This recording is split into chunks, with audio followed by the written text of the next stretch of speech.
consultant delivering climate change and sustainability initiatives, such as facilitating workshops on climate change, educational workshops on climate change, biodiversity and circular economy, the core angles of sustainability.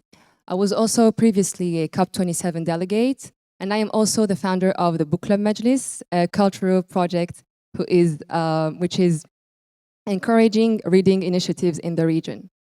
And today, we will be focusing on one angle, which is the importance of building sustainable communities.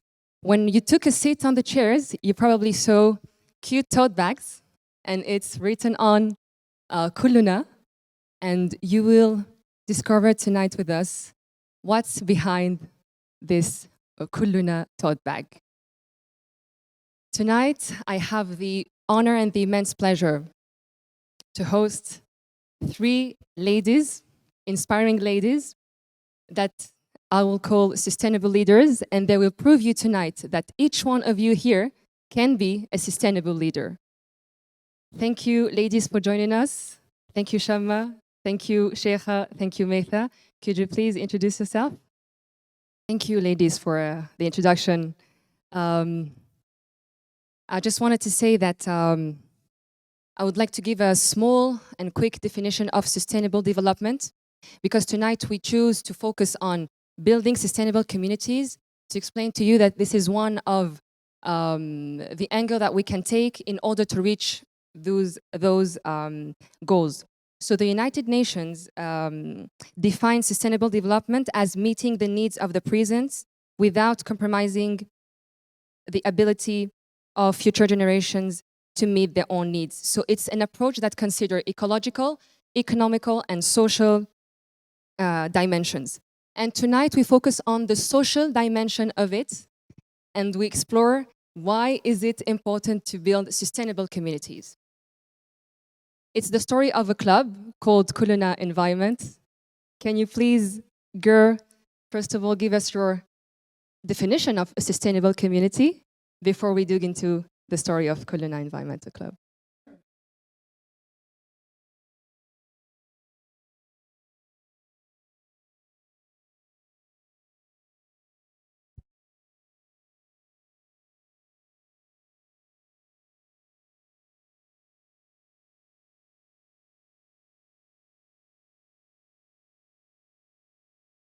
Thank you.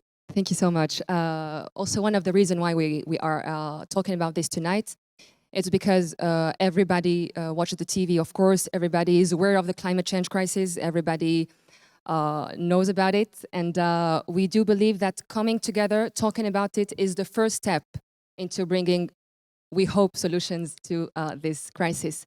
And this is also the second session of a series talk on sustainability we've been running. The first one was focusing on the role of youth in sustainability and in the road of COP28. And this session is completing the first one. And I just wanted to say it's an interactive session, so please feel free to interact with us, to ask questions, to critique perhaps, or to give us a recommendation. You are more than welcome to take the mic. So please, can you tell us how this whole story began?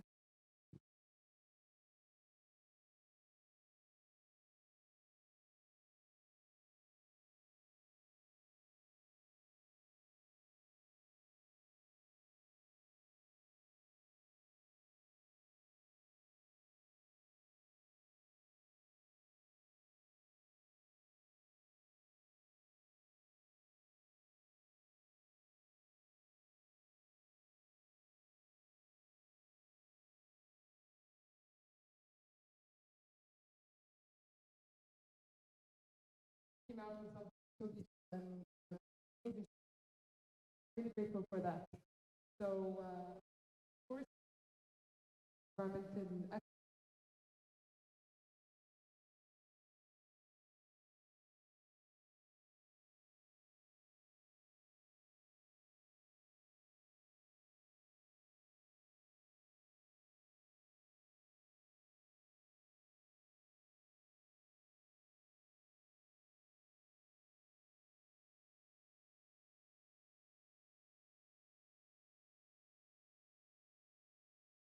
Okay, just a quick question. Why Kulluna? Because it's a beautiful name. First of all, it caught my attention when I first come across it. Why Kulluna? Is there any specific reason?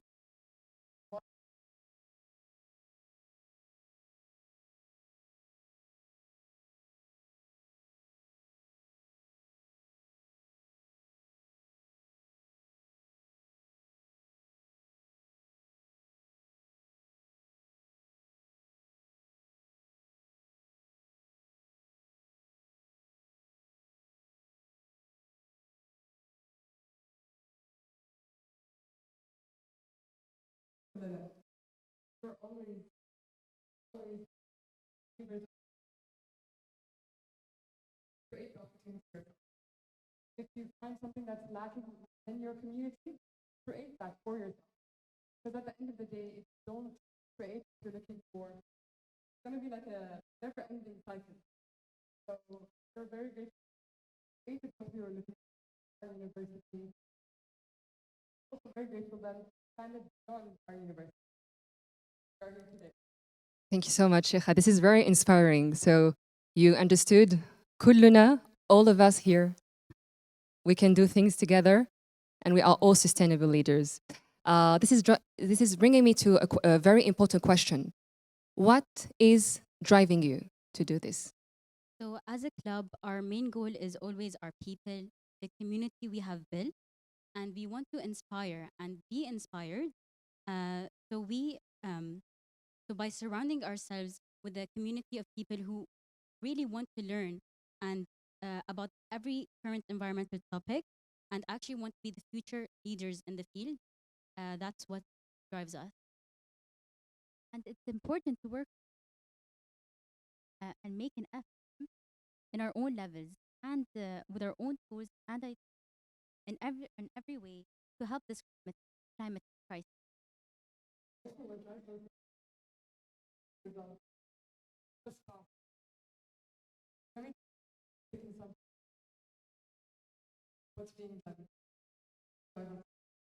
That's beautiful. Thank you for sharing.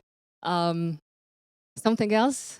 How did you find the courage to do this and to start this? Because we do all have beautiful ideas. We might all feel concerned by such a question, but sometimes, I don't know if it's the case for you, but sometimes we feel helpless in front of such a big problem such as climate change. And I think it's very important to highlight the role that educators are playing in our lives, because indeed, for any issue in life, education is the key to start finding solutions or to build something. Um, Thank you for raising this, because I think we do all recognize ourselves somehow. I think all of us are educated, and we all had professors who marked our lives. And indeed, some of them are playing a huge role into shaping the people that we are becoming in the future. Not only the teachers, our parents as well, because everyone is educating us in a way. So to all those who are playing a small or a huge role in education, thank you for doing what you're doing, and keep in mind that this is very important. And Umayma, I have to mention, we have someone at our university who's our biggest supporter, and a big thank you to Dr. Sahel Al-Ghafali, who one of our biggest supporters from day one. We came to him with the idea of creating this, and he backed us from day one. And without his continuous support and his continuous um, constantly agreeing to our crazy and big dreams, we wouldn't be here today. And the biggest example of this was us going to COP27. Um, he never like doubted it. He just said, yes, let's do it. How can I support you in doing it? So a big thank you to Dr. Sahel, Zayed University. Shout out to Dr. Sohail. Is he here with us tonight? Unfortunately, yes. Unfortunately not. It's very inspiring. And you're actually lucky enough to have had such a professor. How crucial it is to have a community when it comes to reaching sustainable goals. What do you think about this? as we can see, it's very critical to have a community that backs you up when trying to achieve sustainable development goals. As working together, you will surround yourself with like-minded people, and you will reach your goal faster. So it is critical. And without a community, without if you don't have a community, create one yourself. Oh, we have Dr. Sahel with us today. So a big round of applause for Dr. Sahel. We were just mentioning how we were very grateful to have someone at our university that supports us um, constantly.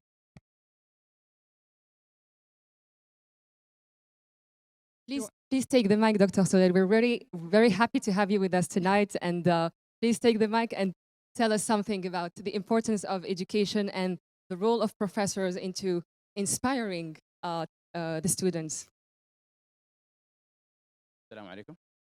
First of all, I'm glad to be here today. Frankly speaking, I'm so delighted to have our students here.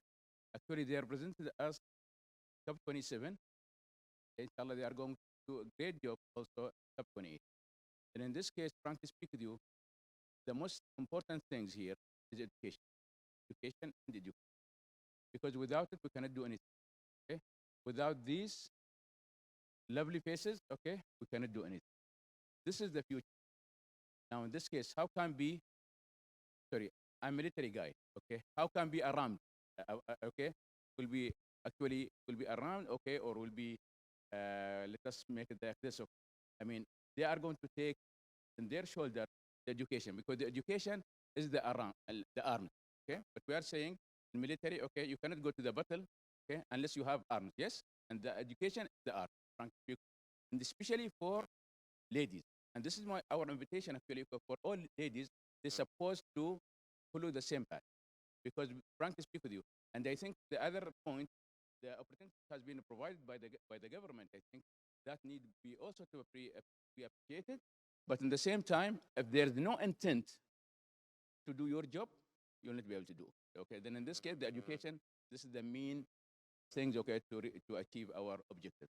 Thank you, ma'am. Thank you so much, Dr. Sahel. And we're glad to have you Thank here you, with us. Doctor. Thank you.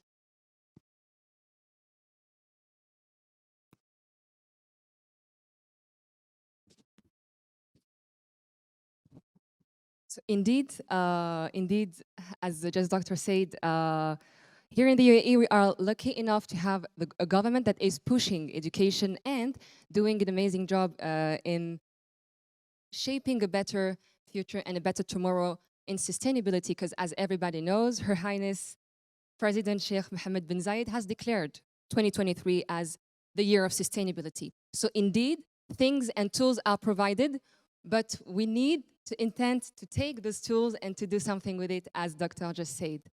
I just have a question. Do we have members of Kuluna Environmental Club here? Yes? It's good to see you.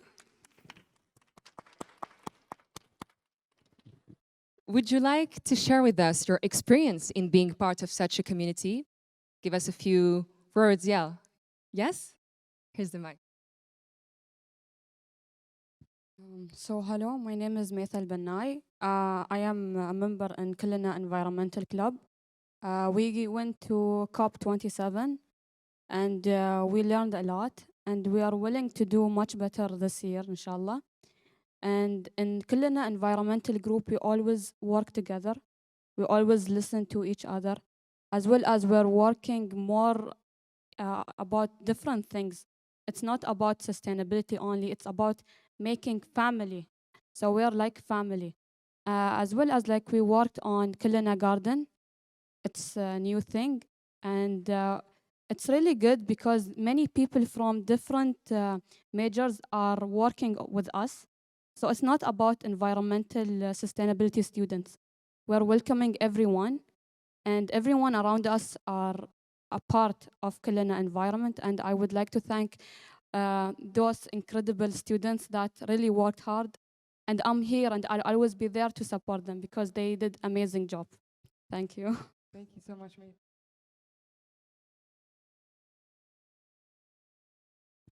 Hi everyone. I'm Mira and I'm a psychology major, but I've been part of the Kulina Club for a while. And it's a club that is, as Sheikha said, it's very fruitful. There's always something going on. Never a dull moment with the Kulina Club.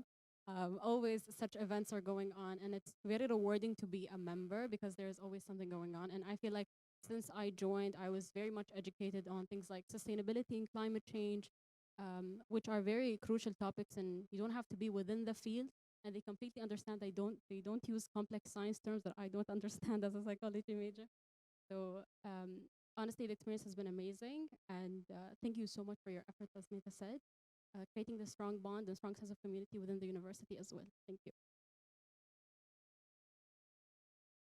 Thank you so much, ladies, for sharing your feedbacks and your experience. It's, I guess, it's rewarding, right? It's beautiful to see that what you're doing is actually having a real impact with people testifying of this today. I just would like to ask a question because so you understood that it's a club in university. When we are students, it's very hard to balance between our studies and the engagement that we have outside our studies. So how did you find the balance between your studies and building this community? Yes, that's a good point to raise. Well, when you love something, you want to see it grow. And finding a balance was a challenging process at first, but through trials and errors, we, uh, we were able to manage. And when you're passionate and you want to see your dreams come true, you're forced to make time for what you believe you want your. Thank you so much. Thank you. Someone mentioned a garden project. It's you, right? I guess it's a project that you've been working on. Can you share with us what are the types of projects you've been working on and that helped actually shaping the club and the community?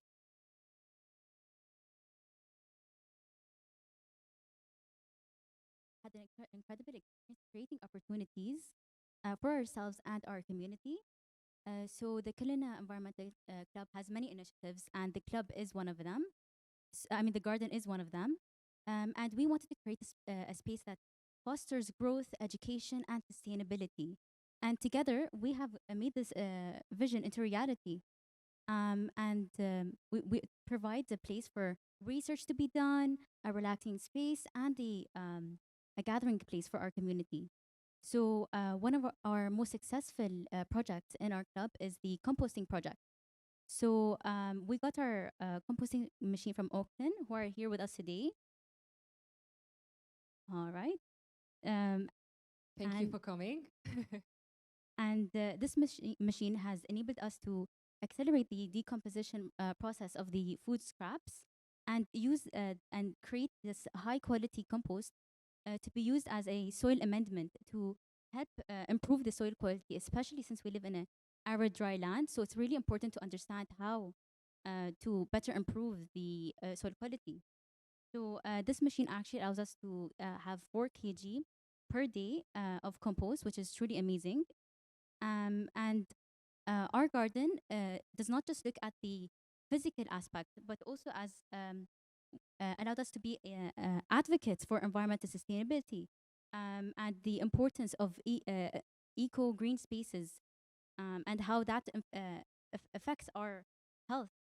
So through workshops, events, we have empowered others to embrace the sustainable lifestyle. We actually visited the Amrit Bio Farm, where we got inspired by their gardens and the different types of vegetables and fruits to grow. And we found out that actually the growing season in the UAE is the during the winter time. So we are currently planning on what to grow next winter, inshallah. So Meta mentioned that we went on a couple of trips and have some collaborations with external companies. So we do not just plan trips. We, as a club and as a community, we plan on having meaningful connections. So once we plan a trip, we that doesn't end there. We are connected to the company. We make sure our values align, and we look for further collaborations. And a point that also Meta mentioned that this community does not have boundaries, and it does not stop at graduation. or it does not stop once you're done with a certain life stage. So a sustainable community is one that is always ongoing. So as they mentioned that they're graduating, but they're still going to be a huge part of our community. Of course, definitely. Stays on. Goes on, yes. I have a question. Can I join the club? Yes. Of course. I'll be happy and glad to join the club. Indeed, as you said, sustainability also means fulfillment. It's something that prospers and stays long in the time. So this is how we can measure the sustainability of the club. Um, I just would like to ask a question. I guess that you faced a few challenges when you were about to build this community. Can you perhaps share with us this experience? Because of course, not to create social impact is not easy. So it necessarily comes with a few challenges. So our biggest challenge was obviously, like I mentioned earlier, creating time and managing our time, but also finding the community. And when you're backed by good people who really believe in what the club is promoting, you're able to live the vision of the club. And another thing, our club really wants to uh, give opportunity for students who are transitioning from as life as a student to life as in work. So by starting being in these big events like Dr. Sahil mentioned, being in COP27, it allows our students to transition from being a student to being in a working life. I'd like to add a point in that. So me and Shima both entered in the ICBA, the International Bias Union of Agriculture, and this was done because we created an event to visit them and created connections, and that actually proves what our club is doing and creating opportunities for ourselves and our community. That's amazing. Could you please share with us what has been or what is the biggest achievement of the club? So, as Dr. Sahil already mentioned, our biggest achievement is attending COP27 as UAE youth delegates. And yeah, that's our biggest achievement. All right. Just allow me to go back to something because I forgot the importance of creating green spaces into, to build sustainable communities. What else? Who else here in the audience is embracing the gardening lifestyle, or how has that affected your life? Can you share it with us if you are embracing this lifestyle or not? Yes. I'll give you the mic. So when we started, our club started to talk about composting and this stuff, I tried to make it in my daily life. So I started to collect the green and the brown leaves and start to do the composting. And I'm working on my garden at my house, so it's been useful. And especially that the composting is being a part in microbiology lab. I remember there is one lab experiment where they started to talk about the importance of composting, and it had a really good effect and impact on me as a person. And I believe that many people around us made a project about it, so it's very useful. Yeah.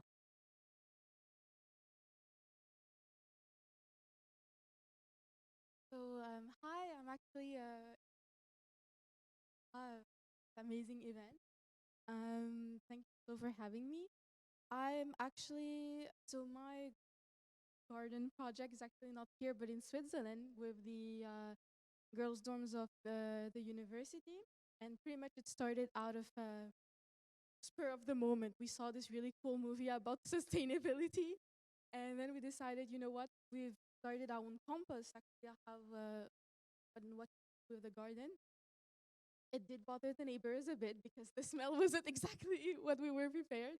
But it was actually quite fun. Both as a community, we actually became quite close with the girls in the dorm, and now we planted our small vegetables from each of their places. So here, since I'm from Mauritius, I planted some tamarind stuff. It didn't work due to the climate. Switzerland winter is not exactly the best place to grow things. But since each of them come from different countries, we actually started to see if we could plant their places. It did manage, and it actually pretty much made the girls we became closer. And it was a really great project that was then taken by the sustainability of the university in Switzerland. And now we have the small we call it the small pod, which is like one of the dorms. There's this huge garden, and each of the products they pretty much forced it that each of the product that comes from this garden is used in the canteen. So when you talked about it, it was really nice to know that gardening is pretty much what made everybody closer. No worries.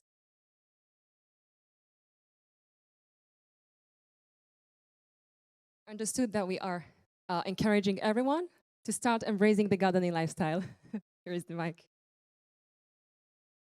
Hello everyone, my name is Saeed Ahmed Ramethi. I am youth advocate for the UNICEF for COP28 and also the co-founder of the Organic Farm. I started my farm in Al Ain. I didn't stop with only the business. I started also planting in my own home, educating my brothers, sisters about how organic plant is important, how is the food security is important also. They started planting in the home with me, and now the plants in the home, they are the ones who irrigate them. They are the one who put the soil for. I don't touch anything in the home. They learned and they are doing their best with everything. And alhamdulillah, since like 6 months, we have tomatoes in the home. We have cucumber, papaya, banana, a lot of vegetables that we grow in the home. And this changed the perspective not only in our home, it's also on the neighbors. They saw our planting and they saw how we plant a lot of type of vegetables and the crop that we have. And they started taking from us like small banana plants, and they are starting planting in their homes. This is the thing that we need in every neighbors to give the knowledge of planting and to show them that it is easy to do. And this is one of the important things of sustainability, the food security in general.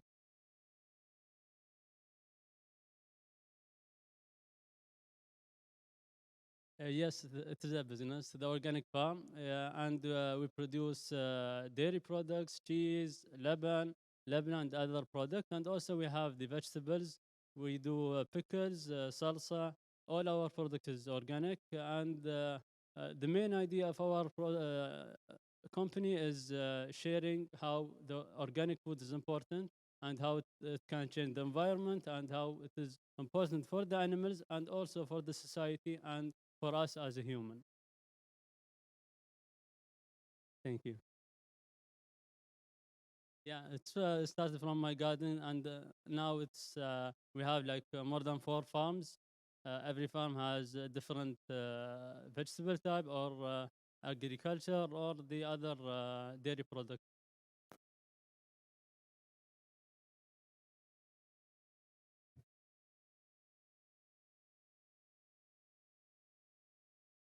Consume local, first because it's healthier, and the second because it's good for the planet.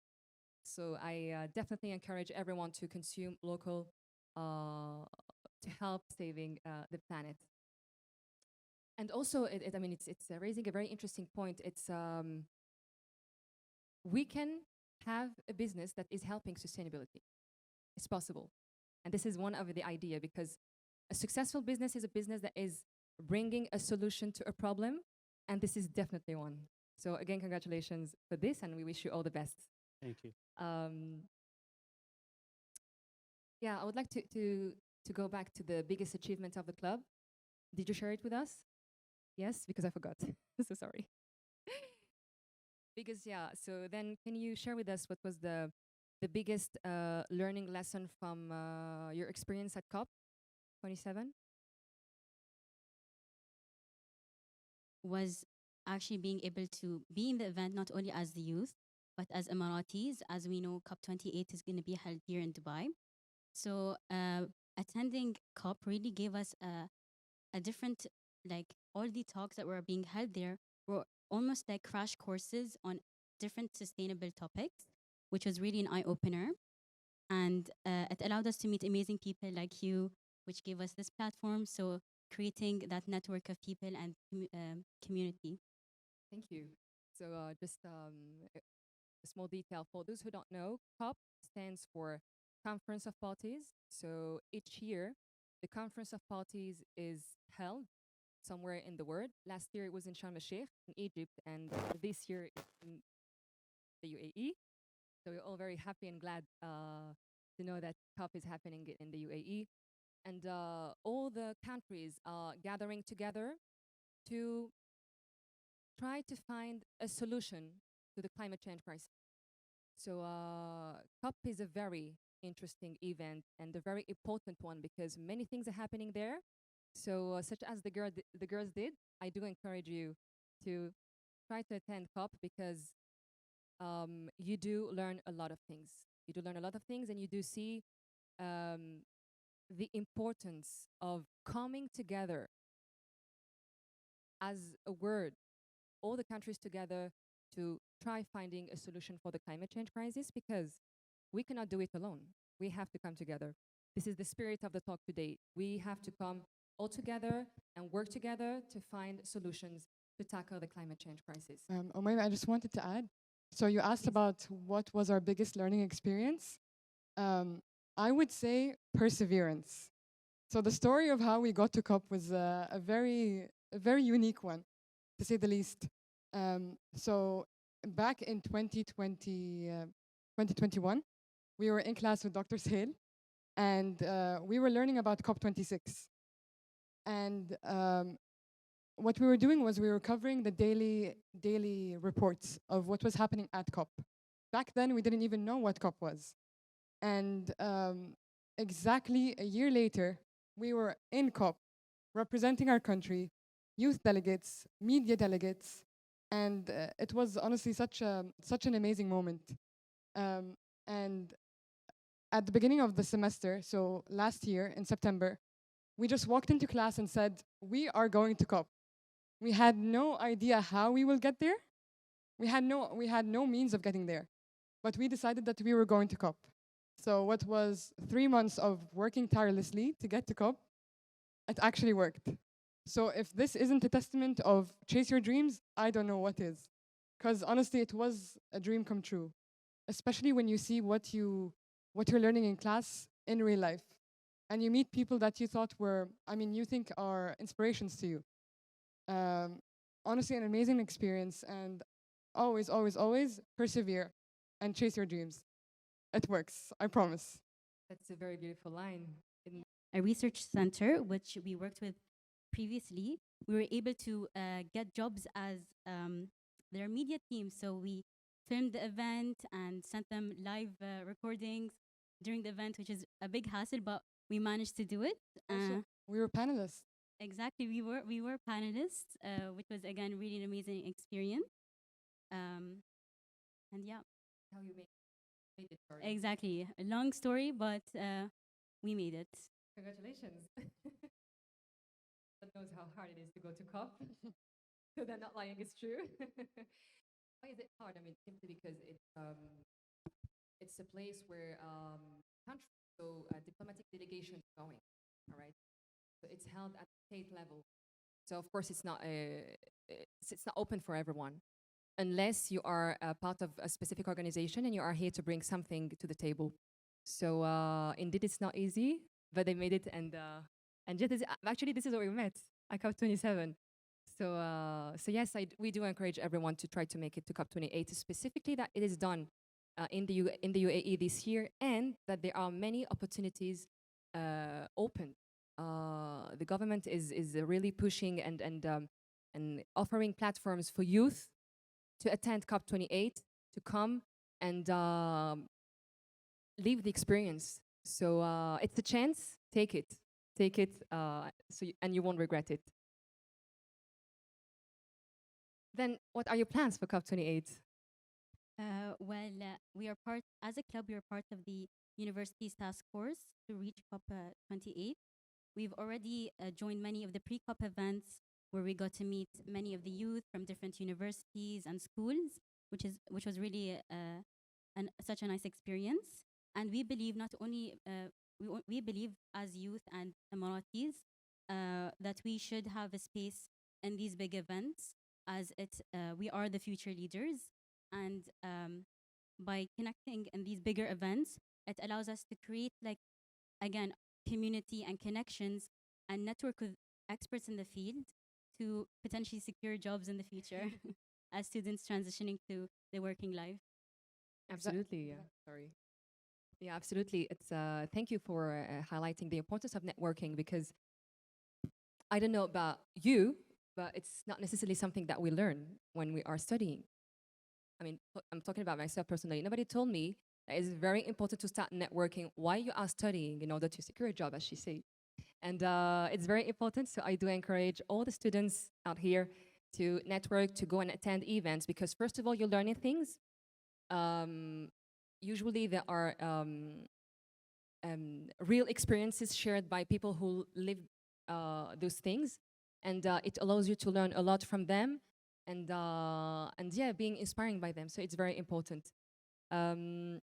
Anything else on the importance of networking? Exactly. Never underestimate the value of networking. You can make any connection easily, but you want to create a great connection that is just beyond the transaction. Because you never know. You can the least you can do is learn from the person, right? And we have learned from many people here who are with us today that taught us so many things, whether they are in the business field, the education sector. It can be anything. Keep your connections, grow your community, be active. Be active in your community. It's really important. You might say, oh, my voice might not be heard. It will be heard eventually, especially if you work together. Absolutely. Another good example of how connections really help you in life. Both me and Mita worked closely with the International Center for Bioscience and Agriculture during the COP27, and we managed to secure internships after the event, which was really exciting, including our friend Sarah. We interned with them, and we actually just finished last week. Congrats. And I understand that you finished, you're graduated right now. And so are you planning to take the club with you forward? Or is it a chapter that will be closed with the studies chapter? Of course, our club members are not going to be forgotten after they graduate.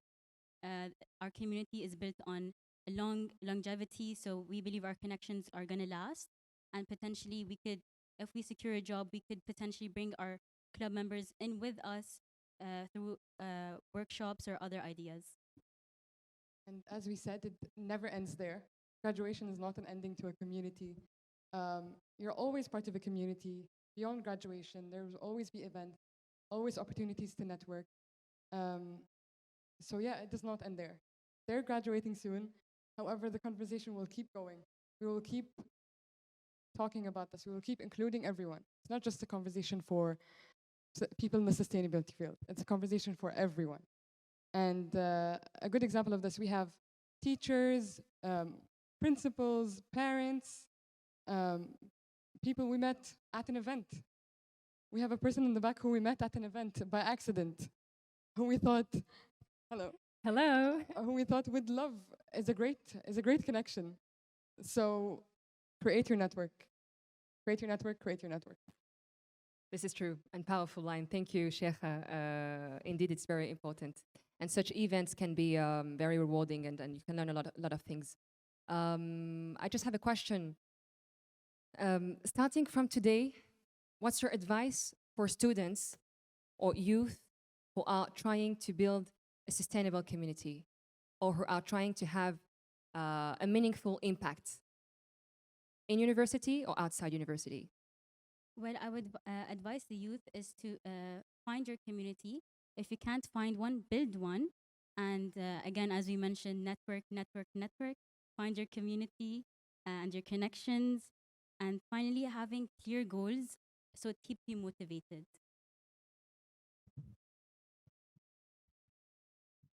And of course, making time and creating that time to achieve your goals. And of course, like I mentioned, maybe writing like a small goal list that will help you achieve it. And once you achieve it, it helps you stay motivated and create bigger things. I would say persevere and implement. Just act. Don't be scared of the outcome. Just do it. You never know. And I'm really grateful to have all of you as part of our community, honestly. We acted, we invited, and we implemented. So yes, act. This is beautiful and very inspiring. Thank you. Tonight we are all Kuluna. We are environmental club, and really thank you so much, ladies, for sharing with us your journey, your very inspiring journey. Talking about networking, this is a bit personal, but this event is happening because we met at COP27 very randomly. This is showing the power of networking. It can really lead to something interesting. So do not underestimate the power of networking. Usually, and since we were talking about education, usually we end our sessions by recommending a book. And today I would like to invite you to recommend us books on climate change or books that you've read on the topic.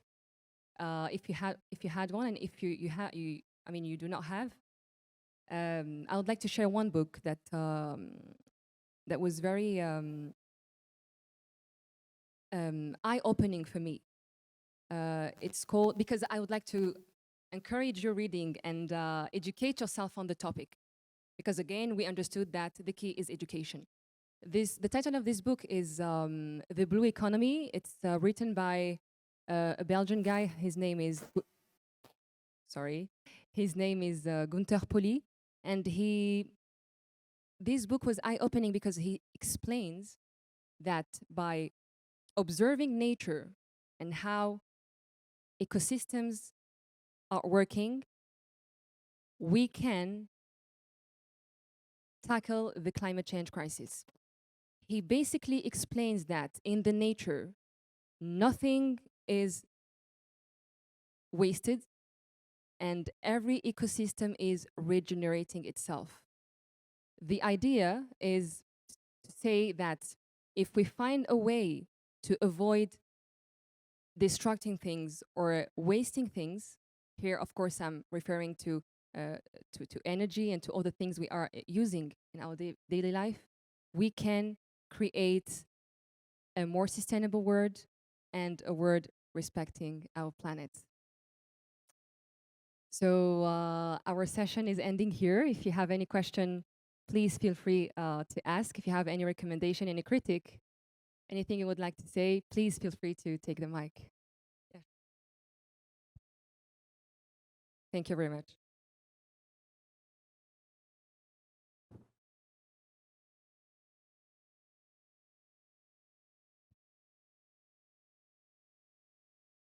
Good evening, ladies and gentlemen. Can you hear me? Yes, we Right. do. Good evening. My name is Sidra Yusuf. I'm an author and I specialize in personal development. First of all, ladies, I'd like to congratulate you on your amazing efforts in the sustainability field.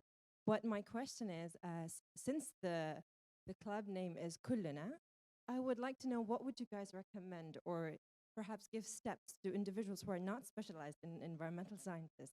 What would you suggest they can do to contribute toward maybe a sustainable future? What simple steps can they adopt in their daily life in order to make a difference? Thank you for the question. Like you said, so as an individual, you probably aren't going to make a big change overnight. So by educating yourselves, doing research, and committing to these small steps, that's what I would recommend to every individual. Research.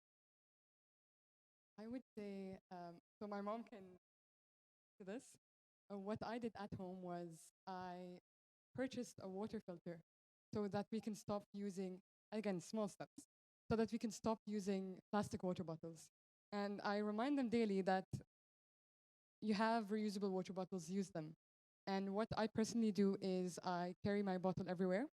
and I place reusable bags in my car so that I don't have an excuse of, oh, I forgot them at home. So they're always ready in my car, and just in case, you never know, to avoid the extra consumption. And now that we started composting, I'm always mindful of food scraps and where they go. So yes, those are my simple Thank tips. you so much. I'd like to add, when Sheikha purchased these water filters, it influenced us to also buy these water filters. So by starting the movement, people around you will also commit to environmental change, environmental activities. Thank you so much. Absolutely. This is leading by example. Absolutely. Any other question?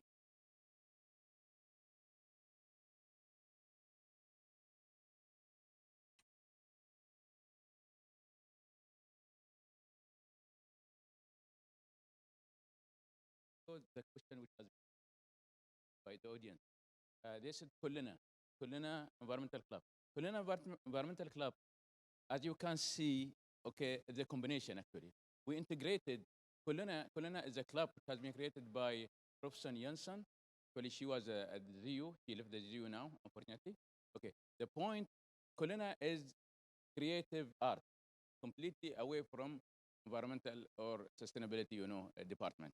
Then we started with Kullina. Okay, we joined those together, Kullina Club. Then Environmental Club together. That's why we call it Kullina Club. I'll go to her question. That's right. Actually, the major of the Kullina was completely. Yeah, I mean, if you look at it, it's completely away from the environment. But the point is the passion.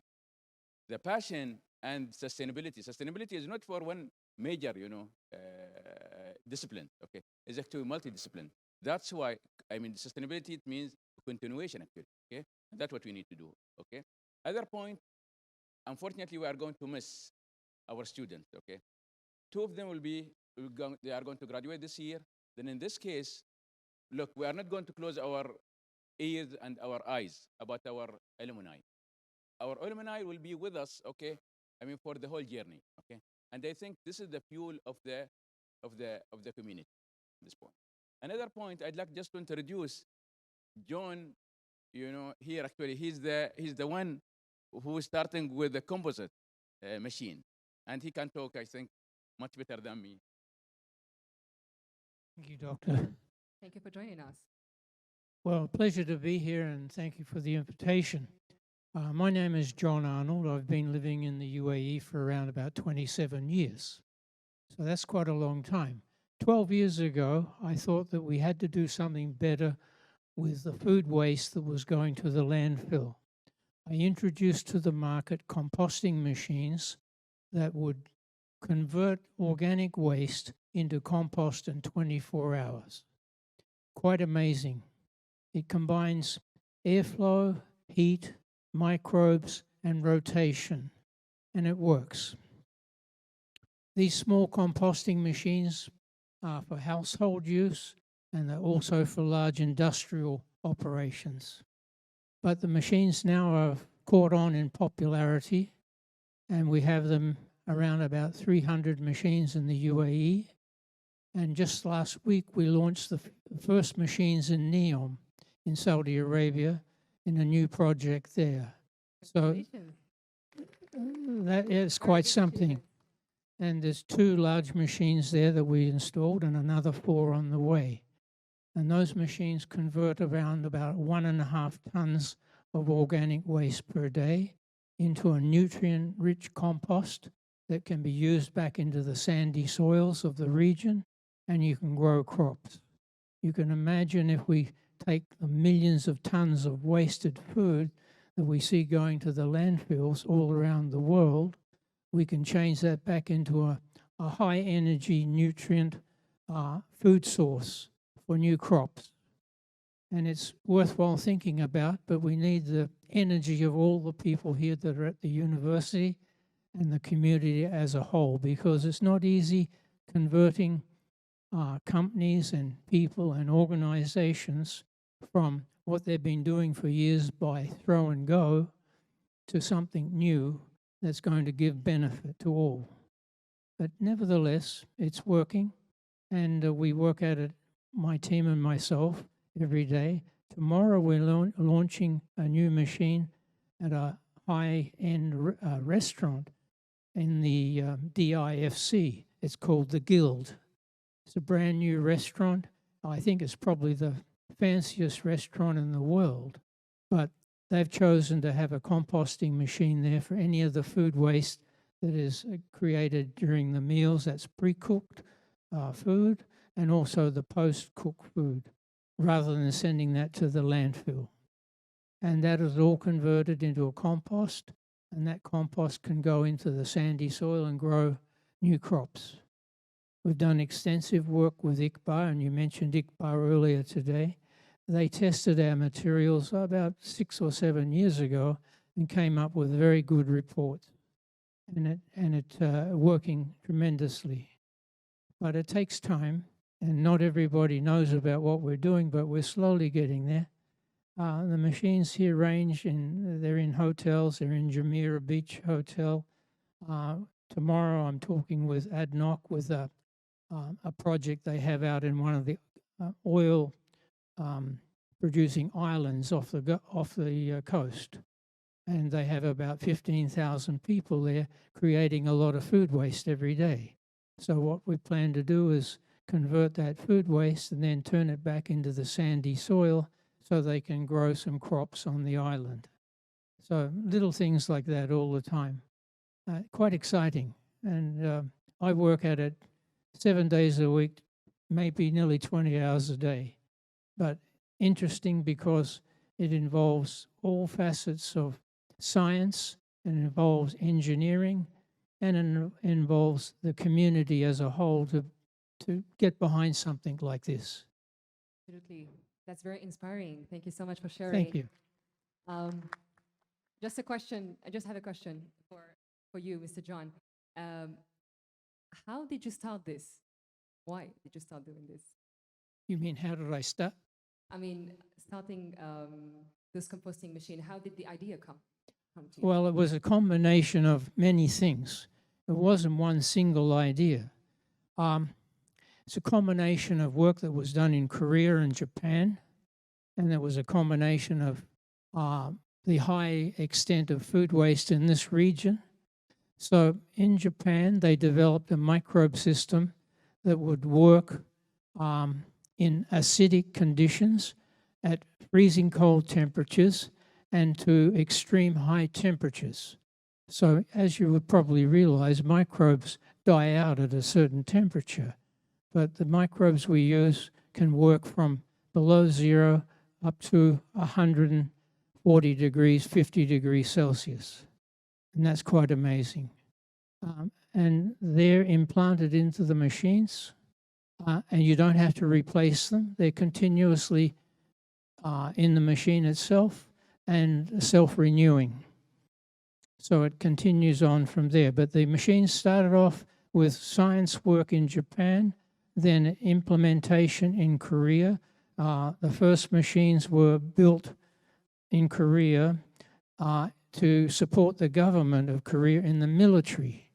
They had a large network of people that were stationed on mountaintops. And as you know, in Korea, it gets very cold in the winter and there's a lot of snow and ice. So they had food waste on mountaintops created by military personnel.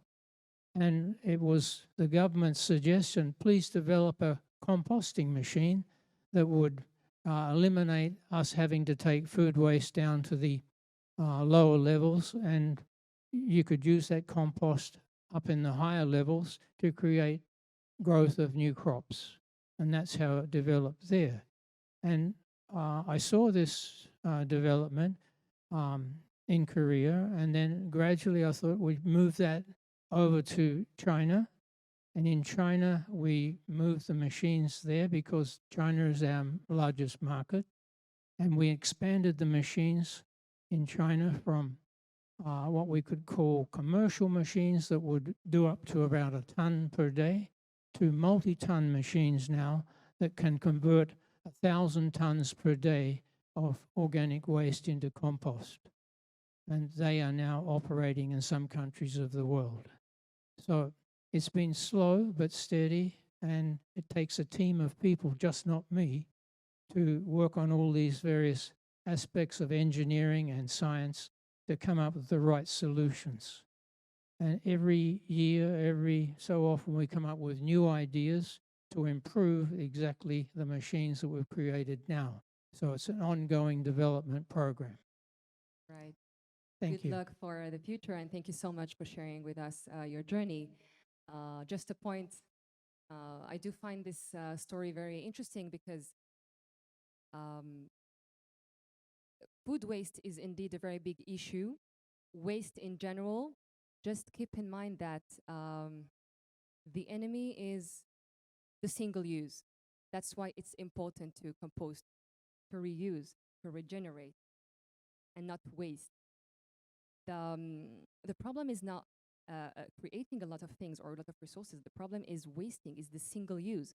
Just as, for example, plastic bottles. Okay, we do all agree that plastic is not really environmental friendly, but there is a difference between reusing this bottle and the single use. It's because we throw it again and we bring another one that it's creating waste and that it's a problem, right? So the enemy is the single use and not the product itself. All right. Do you have any other question? Any other comment? Any other book recommendation, perhaps? A podcast? Could recommend to us? No?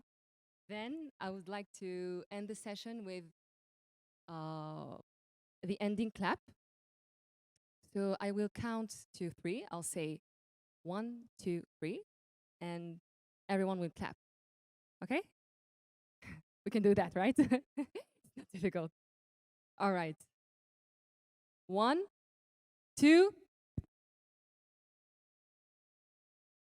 Some of you are very smart. I didn't say 3. What does it mean? I'm trying to prove one of her points. She said, we do as others do. We look at what others are doing. We do not listen. We copy. What does it mean? Lead by example. If you start having a healthy and environmental friendly lifestyle, people will look at you and will do the same. So thank you. And now the real ending clap. Thank you so much for joining us.